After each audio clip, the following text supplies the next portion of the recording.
बिस्मिल्लाहिर्रहमानिर्रहीम। ख्वातीन और हज़रात, state bank की ऑटोनॉमी के हवाले से ये हमारा दूसरा सेशन है। पहले सेशन में हमने डिटेल्ड गुफ्तगू की थ्योरेटिकल बैकग्राउंड के ऊपर कि ऑटोनॉमी की टाइप्स क्या हो सकती हैं और उसके पॉसिबल कॉन्सिक्वेंसेस क्या हो सकते हैं किसी भी मुल्क के लिए। आज हम गुफ्तगू करेंगे कि जो प्रपोजल है स्टेट बैंक एक्ट के अंदर तरमीम के लिए, उसके की फीचर्स क्या हैं और उसके पॉसिबल कॉन्सिक्वेंसेस क्या हो सकते हैं। अप फ्रंट मुझे कहने दीजिएगा कि स्टेट बैंक की जो अमेंडमेंट है एक्ट के अंदर, जो प्रपोजल है, उसके 5 पिलर्स हैं। नंबर 1, पहला पिलर तो है कि स्टेट बैंक के ऑब्जेक्टिव्स को रीडिफाइन किया गया है। दूसरा पिलर्स उन ऑब्जेक्टिव्स की रीडिफाइंड ऑब्जेक्टिव की रोशनी के अंदर स्टेट बैंक के फंक्शंस को रिविजिट किया गया है। हम देखते हैं कि क्या फंक्शंस जो हैं वो सेंट्रल बैंक के लिए नए तजवीज़ किए गए हैं और क्या कौन से पुराने फंक्शंस हैं जिनको ख़त्म किया गया है। उसके बाद हम देखते हैं कि स्टेट बैंक की जो तीसरा पिलर इसका है वो है फाइनेंशियल बेस को इन्हेंस किया गया है। हम देखते हैं कि वो पॉसिबल उसके एलिमेंट क्या हैं और उसके पॉसिबल कॉन्सिक्वेंसेस क्या हो सकते हैं। जो 4th पिलर है वो है सेंट्रल बैंक की ऑटोनॉमी, जो फंक्शनल ऑटोनॉमी है, उसके अंदर कुछ नई प्रपोजल्स हैं, उनको हम रिविजिट करते हैं।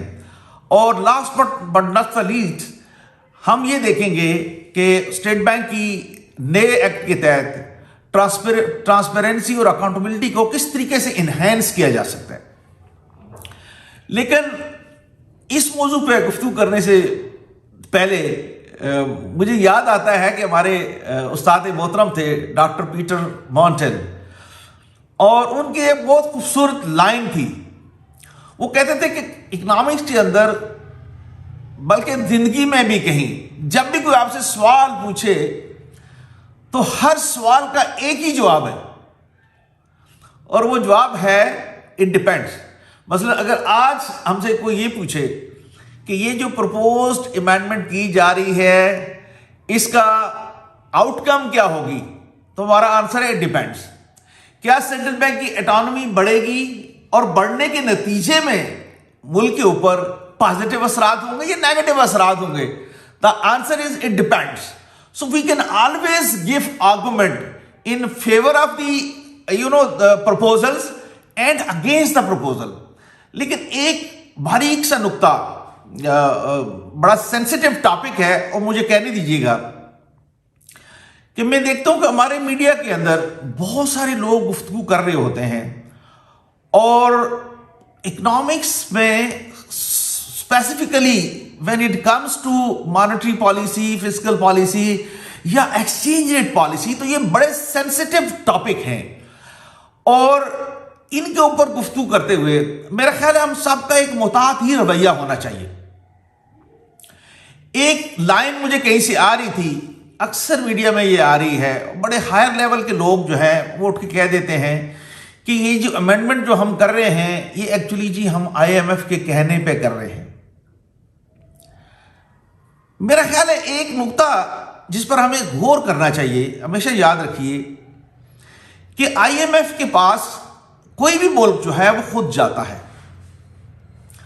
और जब हम IMF के पास जाते हैं तो हम अपना रिफॉर्म्स का एक पैकेज लेके जाते हैं, और हम उस पैकेज के अंदर IMF को ये सुजेस्ट करते हैं कि अगर आप हमें ये फंड्स दे देंगे तो हम ये रिफॉर्म्स जो है वो लेके आएंगे इस मुल्क के अंदर। और उसके बाद एक डिबेट दैट टेक प्लेस, और उस डिबेट के नतीजे के अंदर जो आउटकम होती है वो एक्चुअली अप्रूव्ड आउटकम होती है, कंसेंसस बेस्ड आउटकम होती है, जिसके अंदर आपको एक भरपूर मौका मिलता है कि आप जो रिफॉर्म्स का एजेंडा लेके आए हैं, जो रिफॉर्म्स आपने प्रपोज की हैं, उनको डिफेंड करें, और जो उनके अंदर रिवीजन या कोई नई रिफॉर्म्स अगर IMF सजेस्ट करता है तो आप उसको डिफेंड करें। आप क्लियरली नो कह सकते हैं, आप क्लियरली यस कह सकते हैं, so you got a full right. लेकिन जब आप IMF से एक वायदा कर लेते हैं, उसको आप एक्सेप्ट कर लेते हैं, then you have to own it. फिर ये नहीं कहना चाहिए कि ये जी हम आईएमएफ के कहने पे कर रहे हैं।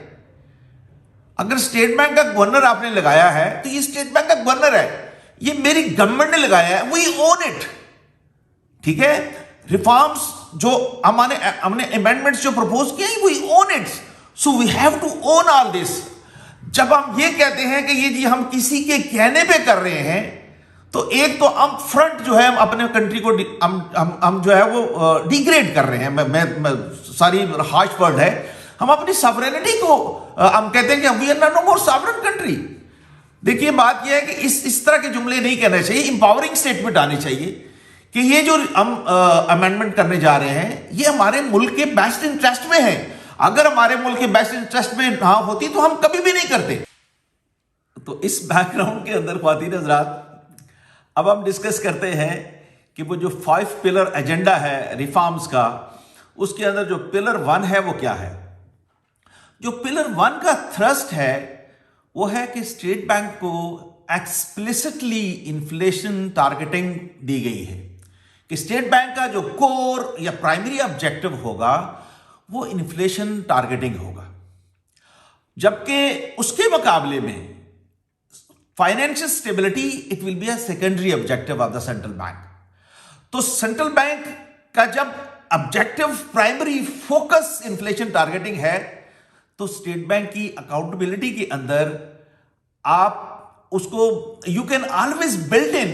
अब मुझे नहीं पता कि इसका ऑपरेशनल मैकेनिज्म क्या होगा, लेकिन दुनिया जहान के अंदर जहां पर भी एक्सप्लिसिटली इन्फ्लेशन टारगेटिंग होती है, तो वहां पर सेंट्रल बैंक को जो टारगेट दिया जाता है वो generally it is given in terms of a range कि जी 5% से लेके 7% या 5% से लेके 8%, जो भी किसी भी इकोनॉमी के साथ जो कंसिस्टेंट ऑब्जेक्टिव बन सकते हैं। और उस ऑब्जेक्टिव के अंदर, उस लिमिट के अंदर फिर central bank has to ensure that that is the essence of the inflation targeting. तो मेरा ख्याल है चूंकि अगर ऑब्जेक्टिव फोकस्ड होगा, इन्फ्लेशन टारगेटिंग होगी, तो स्टेट बैंक की अकाउंटेबिलिटी बड़ी आसान होगी। अगर हम उसको एक स्पेसिफिक रेंज भी दे देंगे कि 5 से 8 के दरमियान अगर आपने मेंटेन नहीं किया, तो you will be held accountable for that. So that is I think very good. तो सेकंड ऑब्जेक्टिव फाइनेंशियल स्टेबिलिटी है, जबकि तीसरा जो है वो गवर्नमेंट को सपोर्ट करना है, which is a territorial objective. और वो गवर्नमेंट का जो ऑब्जेक्टिव वो इस तरीके से करना है कि so that government can ensure the maximum utilisation of the production resources. तो ये थर्ड टेरिटोरियल ऑब्जेक्टिव है। तो यानी the crux of this the first pillar is कि central bank is going to be inflationary target की objective इसका है, और इन्फ्लेशनरी टारगेट की बेस के ऊपर सेंट्रल बैंक की अकाउंटेबिलिटी होगी। तो फर्स्ट पैरामीटर जो स्टेट बैंक की अकाउंटेबिलिटी का होगा और ऑब्जेक्टिव का होगा वो इन्फ्लेशन टारगेटिंग है। अगर इन्फ्लेशन टारगेटिंग को सेंट्रल बैंक ने अचीव कर लिया तो उसको यानी they will be accountable, they will be term successful. और अगर वो नहीं किया तो उसकी accountability that mechanism can always be established. So that is the first pillar of the proposed amendment. और I think that is in a good. ये बड़े अरसे के साथ हम डिजोर तो थे, लेकिन ये डिफैक्टो भी अब एक्चुअली डिफैक्टो तो थे लेकिन डिजोर नहीं थे। तो I think this is a good in that sense. इसी तरह जो दूसरा पिलर है, आई think that is that is अ की अमेंडमेंट जो स्टेट बैंक के एक्ट के अंदर प्रपोज की गई है, और I think it's a major initiative. इसकी फेवर के अंदर भी बात की जा सकती है, इसके अगेंस्ट में कुछ बात की जा सकती है, लेकिन mostly I think it's a very good step. और ये स्टेट बैंक की ऑटोनॉमी को भी रीइंफोर्स करता है और एक बाइफर्केशन करता है कि मिनिस्ट्री ऑफ फाइनेंस यानी फिस्कल पॉलिसी और मॉनेटरी पॉलिसी को एक सेग्रीगेट किया गया है, फॉर्मली सेग्रीगेट किया गया है। और वो किस तरीके से किया गया है, इसके अंदर स्टेट बैंक जो क्वासाई फिस्कल ऑपरेशंस करता था उनको बिल्कुल खत्म कर दिया गया है। उसके साथ साथ गवर्नमेंट बारिंग को जीरो कर दिया गया है। उससे पहले क्या कर रहा था, देखिए स्टेट बैंक जो है वो काफी साल सेमाई फिस्कल ऑपरेशंस करता था, जिसके अंदर स्टेट बैंक रूरल क्रेडिट के ऊपर काम करता था, इंडस्ट्रियल क्रेडिट के ऊपर काम कर रहा होता था, एक्सपोर्ट क्रेडिट के ऊपर काम कर रहा होता था, हाउसिंग क्रेडिट और लोन गारंटीज जो है ना स्टेट बैंक इशू करता था।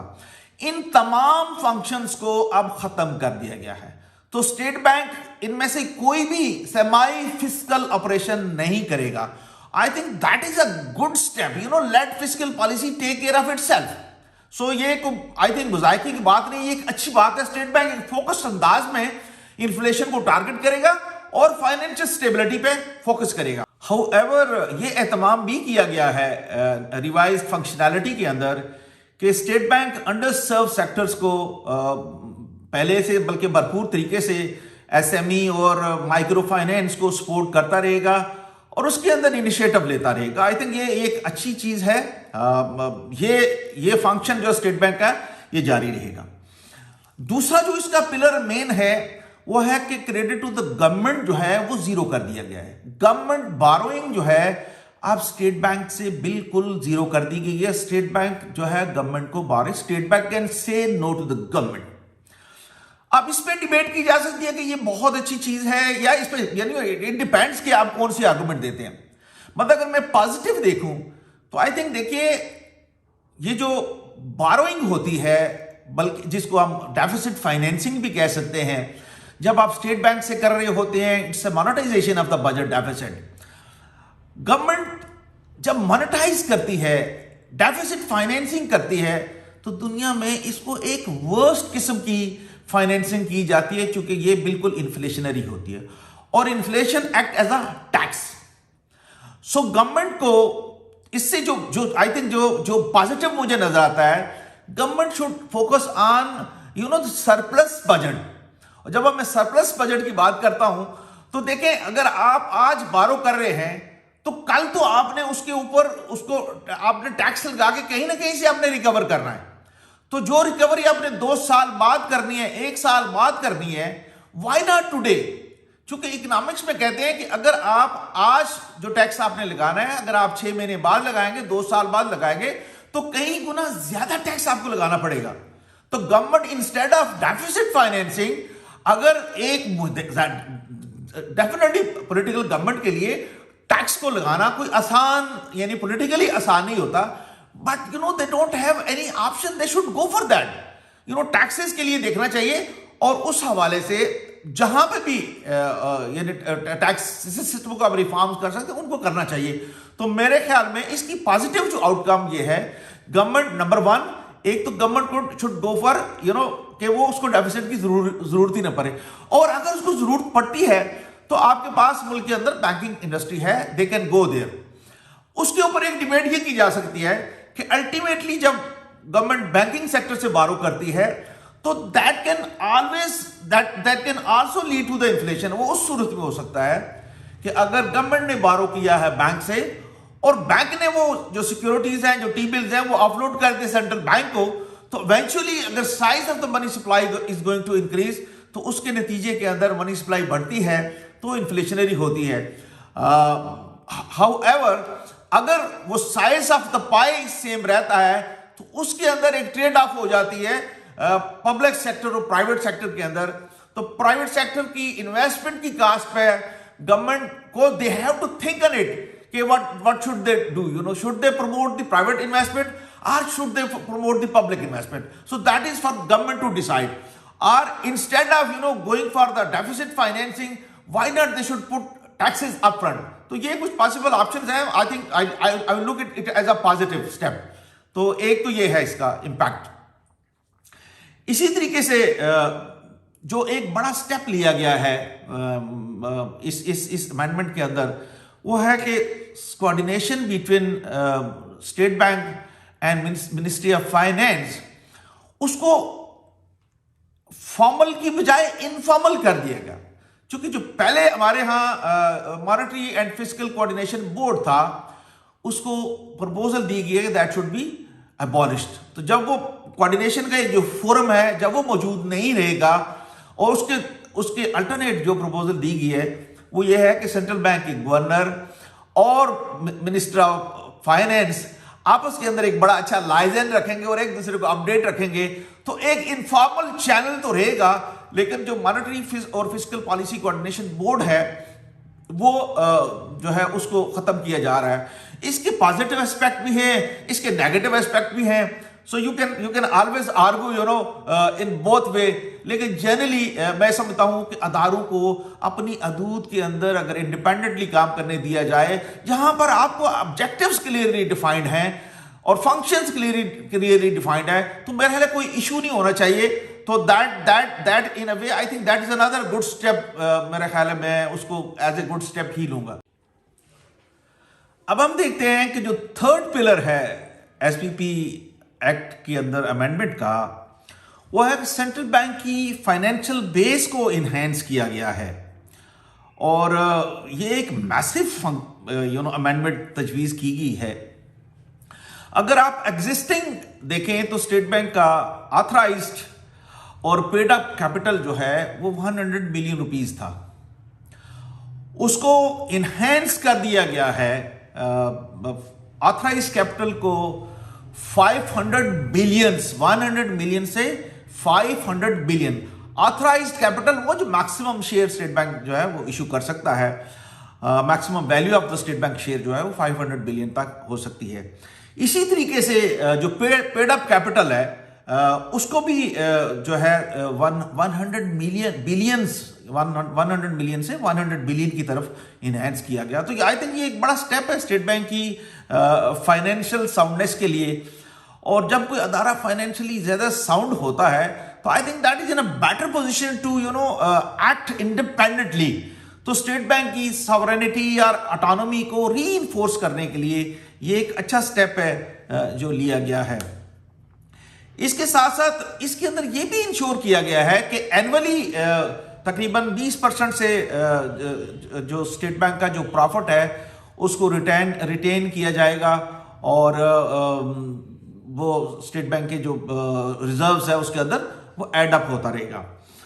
इसके अलावा जो आई थिंक एक मेजर इनिशिएटिव लिया गया है कि स्टेट बैंक का जितना भी प्रॉफिट होता था वो सारे का सारा प्रॉफिट जो है एक खास एक गिवन फॉर्मूले, गिवन जो गवर्नमेंट की डायरेक्शन के ऊपर वो सारा जो है वो जो नेट प्रॉफिट होता था वो गवर्नमेंट को ट्रांसफर हो जाता था। लेकिन अब जो है उसके लिए बाकायदा एक फार्मूला जो है वो तजवीज़ किया गया है और वो उस फार्मूले के लिए गवर्नमेंट की अप्रूवल की ज़रूरत नहीं है। तो कहने का मकसद ये कि अब स्टेट बैंक का जितना भी प्रॉफिट होगा वो सारे का सारा एज इट इज गवर्नमेंट को नहीं जाएगा, बल्कि स्टेट बैंक की फाइनेंशियल बेस के अंदर उसका कुछ हिस्सा ऐड होगा और स्टेट बैंक की जो मैनेजमेंट कमेटी है, बोर्ड है और मिलके एक फार्मूला डिजाइन करेंगे जिसमें गवर्नमेंट की अप्रूवल नहीं होगी। तो स्टेट बैंक अपना प्रॉफिट जो है उसका काफी हिस्सा रिटेन कर सकेगा और बाकी जो है वो एक फार्मूले के तहत जो है वो गवर्नमेंट को जाएगा। तो I think that is another major step जो स्टेट बैंक की फाइनेंशियल साउंडिंग के लिए किया गया। हालांकि स्टेट बैंक जो है कोई प्रॉफिट कमाने वाला अदारा है नहीं है, क्योंकि इसका फंक्शन जो है वो प्रॉफिट कमाना नहीं है, मुल्क के अंदर फाइनेंशियल और प्राइस स्टेबिलिटी और एक्सचेंज रेट स्टेबिलिटी लाना है। जो फोर्थ पिलर है वो स्टेट बैंक की अकाउंटेबिलिटी के हवाले से है, उसकी ऑटोनॉमी के हवाले से है और उसके अंदर एक जो है जो स्टेप लिया गया है वो लीगल सपोर्ट प्रोवाइड की गई है स्टेट बैंक के अंदर काम करने वाले लोगों को, स्टेट बैंक के एग्जिस्टिंग गवर्नर्स को, स्टेट बैंक के जो गवर्नर्स जा चुके हैं उनको।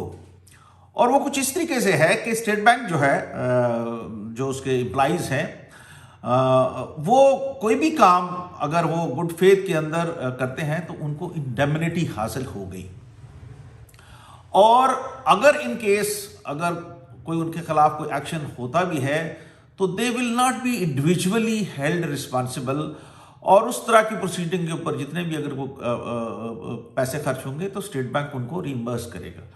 तो ये इस तरह की एक जो है अमेंडमेंट दी गई है और इसके साथ साथ ये भी किया गया है कि गवर्नर्स को, बोर्ड ऑफ बोर्ड के मेंबर्स को और डिफरेंट कमेटी के लोगों को तमाम को ये लीगल कवर अवेलेबल होगा और उसके तहत कोई भी नैब हो, एफआईए हो या कोई भी अदारा हो वो बोर्ड ऑफ डायरेक्टर की अप्रूवल के बगैर कोई भी सेंट्रल बैंक के किसी भी बंदे के खिलाफ, ना इंडिविजुअल के खिलाफ, ना गवर्नर के खिलाफ, ना एक्स गवर्नर के खिलाफ कोई भी एक्शन नहीं ले सकता unless until it is approved by the board of governor of central bank. तो इसके कोई लीगल प्रिकॉशंस भी होंगे। और चूंकि मैं लीगल पर्सन नहीं हूं तो मैं कोई ज़्यादा कमेंट नहीं कर सकता हूं, लेकिन एटलीस्ट ये है कि लोग जो हैं वो अपनी ईमानदारी के साथ काम करेंगे और एज लॉन्ग एज आपके यहाँ इंटरनल ऑडिट्स और अकाउंटेबिलिटी का सेटअप मौजूद है तो उम्मीद है कि कोई इस तरह की कोई लीगल रिपरकशंस होंगे नहीं। तो I will take it as a good step. और इसके अलावा जो एक बहुत बड़ा प्रपोजल दी गई है वो ये दी गई है कि टेन्योर को जो है वो 3 साल से 5 साल कर दिया गया है। गवर्नर, डिप्टी गवर्नर्स, बोर्ड के मेंबर्स को, सबके टेन्योर को जो है वो 3 से 5 साल के लिए और 2 टर्म्स के लिए। आई डोंट थिंक इसकी कोई इतनी, शायद मेरे ख्याल में कोई इतनी इसकी ज़रूरत थी। ये मुझे को वैसे अननेसेसरी ही लगता है, लेकिन ये एक प्रपोजल है टेन्योर की। क्योंकि मेरी अपनी ओपिनियन जो है ये टेन्योर के हवाले से ये है कि जो एग्जेक्टिव्स आते हैं, बड़े बड़े लोग जो बड़ी पोस्टों पर आते हैं, उन्होंने जो कुछ भी कंट्रीब्यूट करना होता है तो पहले 1 साल या 2 साल के अंदर होता है। उसके बाद वो जो है ना एक आ जाती है इंसान के अंदर, यानी वो तो हम कहते हैं थोड़ा ठंडा पड़ जाता है। अब वो फिर जो है ना वो रूटीन के अंदर आ जाती हैं चीज़ें, तो वो कोई इतना एक्टिवली उसके अंदर पार्टिसिपेट नहीं करता। तो मेरे नज़दीक 3 साल का टेन्योर अच्छा था और 3 साल की एक्सटेंशन भी अवेलेबल थी। हाँ, एक जो बड़ी चीज़ इसके अंदर की गई है कि स्टेट बैंक के अंदर डिप्टी गवर्नर्स की नंबर्स को पहली दफ़ा जो है वो 3 तक कर दिया गया है। तो at every moment state Bank के 3 डिप्टी गवर्नर जो है वो काम करते रहेंगे। इसके अलावा इनकी जो अप्रूवल है उसकी भी हायरार्की को थोड़ा चेंज किया गया है। जैसे नॉन एग्जीक्यूटिव डायरेक्टर्स बोर्ड के मेंबर हैं, वो प्रेसिडेंट करेगा on the proposal of the secretary finance is no longer there, it will be on the recommendation of the government. इसी तरीके से एक्सटर्नल मेंबर जो हैं मॉनेटरी पॉलिसी कमेटी के, वो भी अब फेडरल गवर्नमेंट जो है की रिकमेंडेशंस के ऊपर जो है अप्रूव होते रहेंगे। ये पहले भी यही था, अब भी यही रहेगा। अलबत्ता गवर्नर को जो है वो प्रेसिडेंट करेगा on the recommendation of the government, not on the recommendation of the ministry of finance. इसी तरीके से डिप्टी गवर्नर की अपॉइंटमेंट को चूंकि नंबर 3 कर दिया गया है, तो अब जो है वो फेडरल गवर्नमेंट जो है वो जो पैनल रिकमेंड करेगा स्टेट बैंक का गवर्नर 3 का, उसमें से उस पैनल में से डिप्टी गवर्नर को चूज किया जाएगा। तो ये एक बड़ी चेंज जो है डिप्टी गवर्नर की अपॉइंटमेंट के अंदर की गई है। इसी तरीके से जो रिमूवल का गवर्नर्स, डिप्टी गवर्नर्स और इनके लिए जो प्रोसीजर है, कुछ छोटी मोटी अमेंडमेंट की गई हैं, कोई इतना बड़ा फर्क नहीं है। सिर्फ मिनिस्ट्री ऑफ फाइनेंस के रोल को ज़रा कम कर दिया गया और उसका एक ड्यू प्रोसीजर दिया गया है और वो कोर्ट ऑफ लॉ की अप्रूवल के बगैर नहीं होगा। That will be subject to the court of the law, और कोर्ट ऑफ लॉ के बाद जो है वो प्रेसिडेंट जो है दैट कैन रिमूव, और डिप्टी गवर्नर्स को हाउएवर फेडरल गवर्नमेंट जो है वो कर सकती है। तो ये एक चेंज की गई है रिमूवल के हवाले से। इसके अलावा जो एक बड़ा स्टेप लिया गया है वो कॉन्फ्लिक्ट ऑफ इंटरेस्ट को ख़त्म करने के लिए लिया गया है।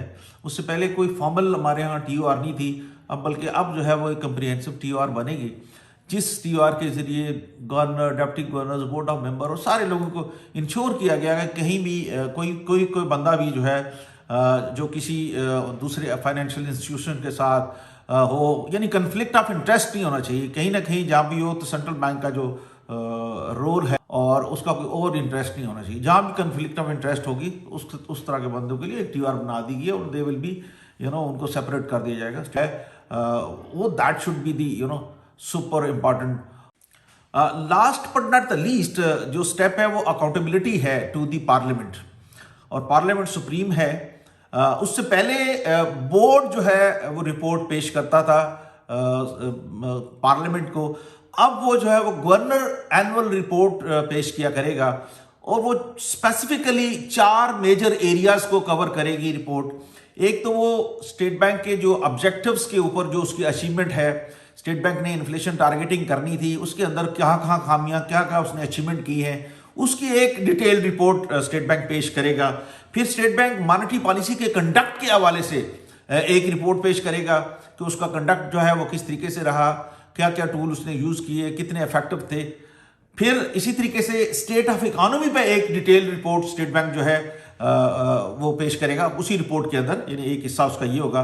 और फाइनेंशियल सिस्टम की स्टेबिलिटी के हवाले से, उसकी परफॉर्मेंस के हवाले से, तो ये 4 मेजर एरियाज के ऊपर गवर्नर जो है एक रिपोर्ट पेश करेगा, एनुअल रिपोर्ट, और उसके अंदर एनुअल ऑब्जेक्टिव्स पे अचीवमेंट उसकी क्या है, कंडक्ट ऑफ मॉनेटरी पॉलिसी किस तरीके से है, स्टेट ऑफ इकोनॉमी किस तरीके से है, और फाइनेंशियल स्टेबिलिटी या फाइनेंशियल परफॉर्मेंस के हवाले से। तो ये 4 मेजर एरियाज पे एनुअल रिपोर्ट जो है बोर्ड की बजाय अब गवर्नर पार्लियामेंट को पेश किया करे। तो governor is answerable to the parliament. इसके अलावा पार्लियामेंट इज अथॉराइज्ड कि वो किसी भी बंदे को, स्टेट बैंक के किसी सीनियर ऑफिसर को at any point of time वो they can ask for any questions. So in that way I think that is a good thing. इस डिस्कशन को कंक्लूड करते हुए मैं ये कहूँगा कि ये जो 5 पिलर्स हम डिस्कस किए हैं, प्राइमरीली जो थ्रस्ट था वो पॉजिटिव था। वो पॉजिटिव इन अ सेंस था कि ये जो प्रपोज्ड अमेंडमेंट है that has been agreed with the IMF, और ये एक डिबेटेड रिवीजन है जिसमें गवर्नमेंट ऑफ पाकिस्तान ने उसको अप्रूव किया है। अब ये सुप्रीम पावर जो पार्लियामेंट है उसके अंदर डिबेट होगी, और हमारी पार्लियामेंट जो है दे आर एम्पावर्ड, उसके अंदर जो भी अमेंडमेंट मजीद करना चाहें, जो शिक भी वो प्रपोजल को वो चाहें तो उसको खत्म करें, चाहे तो उसको वो उसको रहने दें। तो ये पार्लियामेंट इसको डिबेट करेगी। इसके ऊपर टू बी वेरी ऑनेस्ट, अगर आप एक एक पिलर पे करें तो आप नेगेटिव पॉजिटिव दोनों तरह के आर्गुमेंट कर सकते हैं।